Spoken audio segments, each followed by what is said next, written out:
Welcome back to another analysis where we're making our journey through the second entry in the Alien franchise series. As we had left off from the previous video, the deployment team, consisting mostly of Marines plus some civilian help, had made their way to the surface of LV-426. It's at this place in time where the movie continues in bearing clearly a much stronger semblance to that of the action format of films rather than that of displaying horror tones as is witnessed in the precursor film. In fact, this stylistic narration had already been established starting from a previous montage scene involving the preparedness for battle, as it were, in which heavy weaponry is displayed alongside a pulsating snare drum. This is very much in line with an expectation of pulsating action sequences about to occur, which we do in fact see develop as the film progresses. There is also a sense of excitement and tension unfolding for the viewers, whereupon witnessing the sheer havoc of the settlement following the team's entry, there must already be some hint of a multiple xenomorph scenario, which means that we will, in opposition to the first film, witness not just an individual deployment of xenomorphs, but rather that of a collective hive imposing its scattered cloud of eyes upon the team's immediate entry, not being afraid to sacrifice resources along the way. One might remark here also that Cameron is very good at setting up the interconnecting links between that of action sequences and situations unfolding, where he obviously has made a conscious effort in weaving the two together in a tight fashion, as is testament in the film. Take this in contrast to, say, Scorsese's Taxi Driver, which relies on an entirely different weaving of action and dramatic situations, where the film instead plays on an aimless wandering, coupled with a sensation of angst. Thus, despite Alien's running time of 2+ hours, the film certainly serves as very entertaining in the best possible way due to its tight construction of narration and action held together in combination.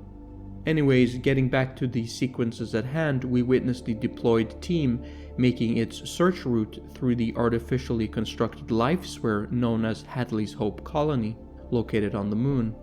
I have to give credit here to the special effects team for managing to create such rough, otherworldly terrain shots, coupled with unrelenting rain in large doses, where one can easily imagine the climate bearing with it not just rain, but perhaps also trace compounds of some foreign alien chemical substance, keeping very much in line with the alien territory which constitutes the moon. Stylistically, it also reminds me of Western films, whereas is typical for the genre, a group of law enforcers have arrived in some deserted town, having recently brought havoc upon itself through some external bad guy actors, or in the rarer case, through disease. Westerns stemming from, for instance, John Ford or Sergio Leone here to spring to mind, but there is also a Western called Ghost Town from 1956, which I must admit that I have not yet seen, that yet manages to portray a ghost town wiped out by disease, which I somehow found very fitting material when viewed in light of Aliens. Given that the colony has been described as a human terraforming research and mining colony, it further lends comparison to the Western genre, hinting at the transformation of some remote outpost into a habitable zone, as it were. One could further point out that even though we are in the alien universe working with far superior technology, the arduous task of the transformation of the exterior landscape is met with the same sort of toil and wear that accompanies the harsh living conditions of the Western genre's enclosed cinematic terrain biosphere. Thus, one could even go as far as to say that a major thematic of the film series in total is to make a comment on the inhospitable forces of nature that stand in way of human ingenuity through technological expansion and foreign settlement. Anyways, there is a somewhat funny upcoming scene in which the team discovers some pet mice enclosed in a maze while searching through a facility. This is even more comical when you refer to the fact that upon discovery, a team member reports it as quote-unquote a negative situation, when in reality, have not the deployment team themselves just been trapped in their own elaborate maze, where unlike the pet mice, they, in addition to exiting from the maze, must ensure that they don't become the prey of the creatures themselves. Following the scene, we subsequently discover a small lab setup area where multiple facehuggers are sealed off in artificial aqueous tubes, which should give some inclinations to our own evolution, where both the emergence and development of life is tied with an aqueous developmental habitat. Making a comment upon the first film, where the character of Ash warns against removing the facehugger as he believes that it will in turn kill its host, we learn here that the facehuggers here seen in the film have been acquired through removing it from its host. As Ash had predicted, the outcome from this is in fact the termination of the infected host. Thus, the facehuggers can be seen from the vantage point of a parasite, operating in two stages. Number 1, the implantation of the host after delivering its neuromuscular toxin through face attachment, or alternatively through asphyxiation. In any case, here the host is rendered in a comatose state. Number 2, after a successful implantation, the facehugger has fulfilled its biological primary task and eventually dies off. The Swiss artist Giger was more on the money than you might have anticipated when creating these creatures, as there does in fact exist parasites in the real world of similar mechanistic behavior.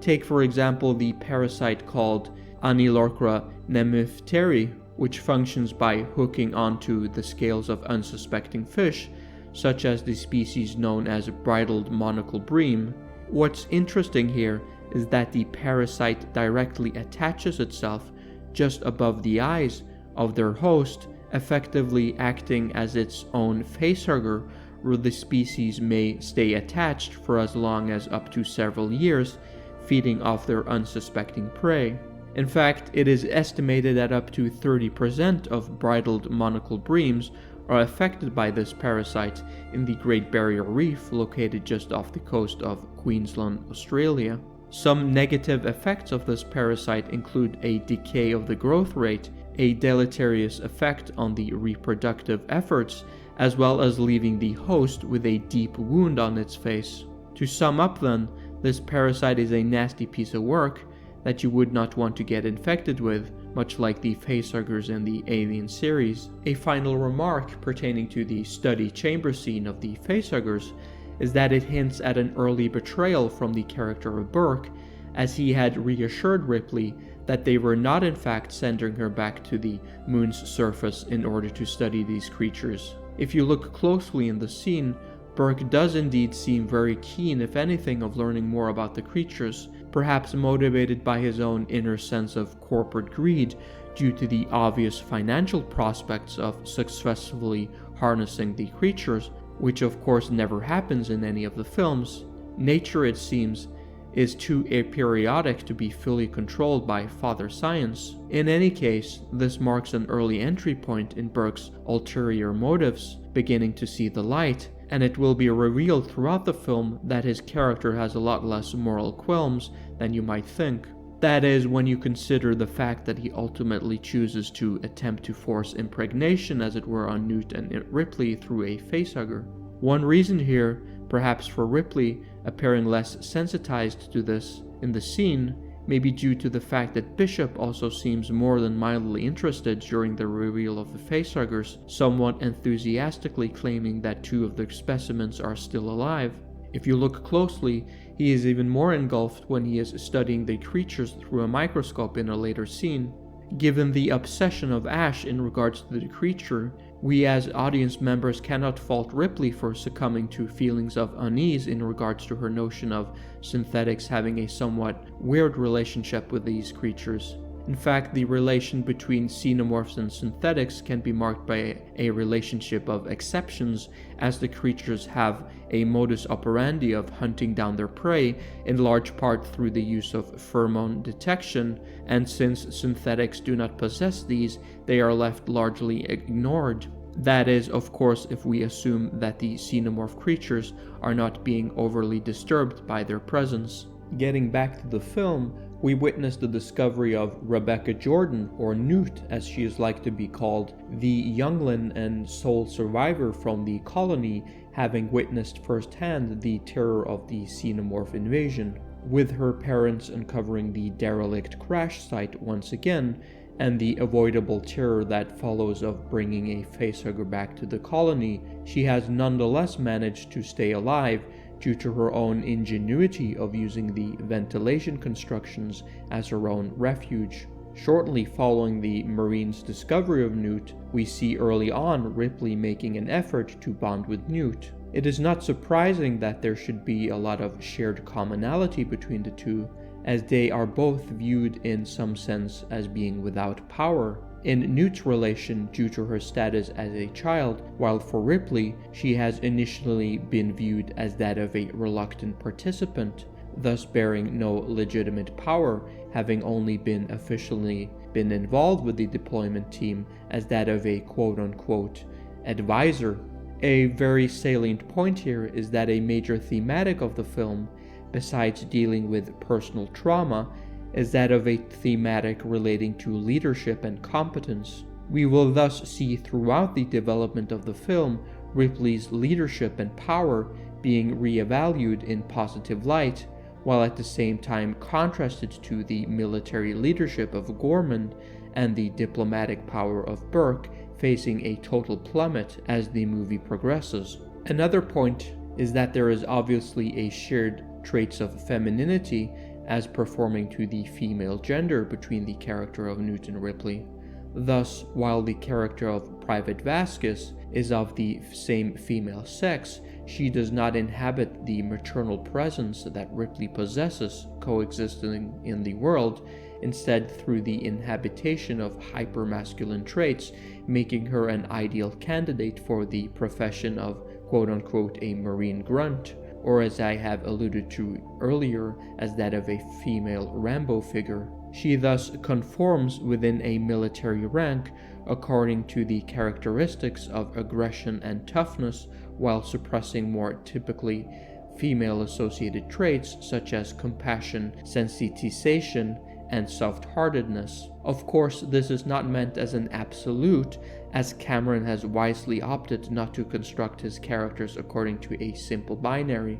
In any case, we will see that Newt, despite her young age, will nonetheless manage to act rather maturely for her age and in a rational manner in terms of dealing with the external threat of the creatures. Much of this has perhaps to do with witnessing the pure awesomeness of the creatures at first hand, where she has correctly ascertained the naivety of feeling a strong sense of protection in regards to the protective role of the military Marines. She might even be taken to inhabit more skepticism than Ripley herself in regards to the unfolding of the situation, as she remains thoroughly unimpressed by the military gadgetry and personnel surrounding her in terms of their ability to stabilize their precarious existence inside the colony walls of Hadley's Hope. It is interesting to note here that the interaction with Newt stemming from Ripley can be directly opposed to that of Gorman's interactions with Newt, which I claim reflects the superiority of communication and leadership stemming from the former.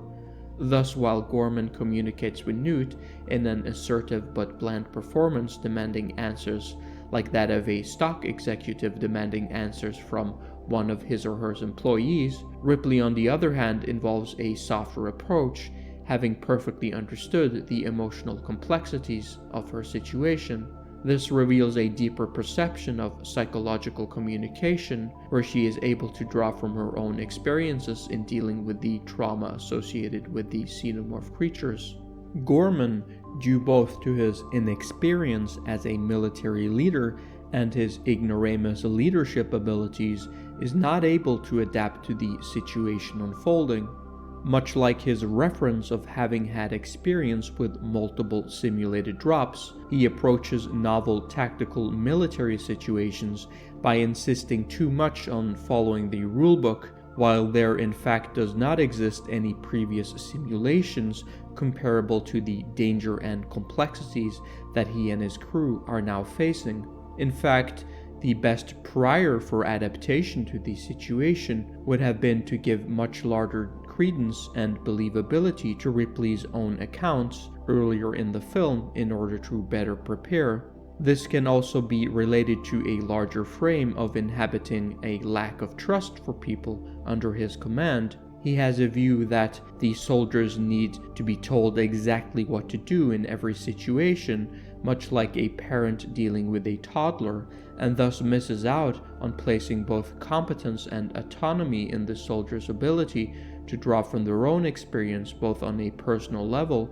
as well as acting together as a team. Ripley thus can be seen to inhabit much greater leadership capabilities, taken even independent from her own experiences with the creatures, as she is much more adapted to assessing individual isolated components of problems as they unfold in real time. In other words, she handles new situations contingent upon the situation itself, which again may be referred to as a type of theory known as contingency leadership. We, for instance, see her later on being much more assertive in terms of talking back to Hudson, stating clearly that she does not tolerate to be undermined. Another rather salient feature of her leadership abilities is that she inspires the crew itself by not being afraid to step into the action, as it were, and going much beyond even the expectancy that you would have of a private marine serving in the Colonial Marine Corps. A case in point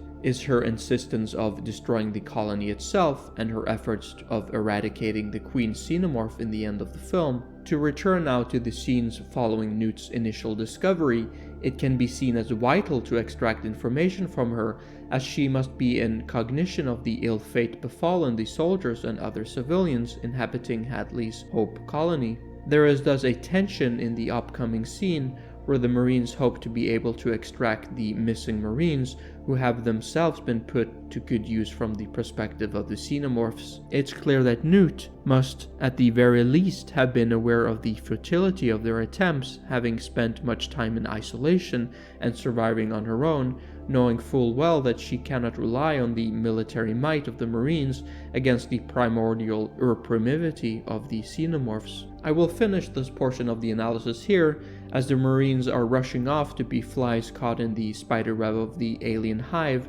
where they will for the first time really get to know what it means to pick a fight with these creatures. If you have any comments, suggestions, please leave them below, and please like and share this video.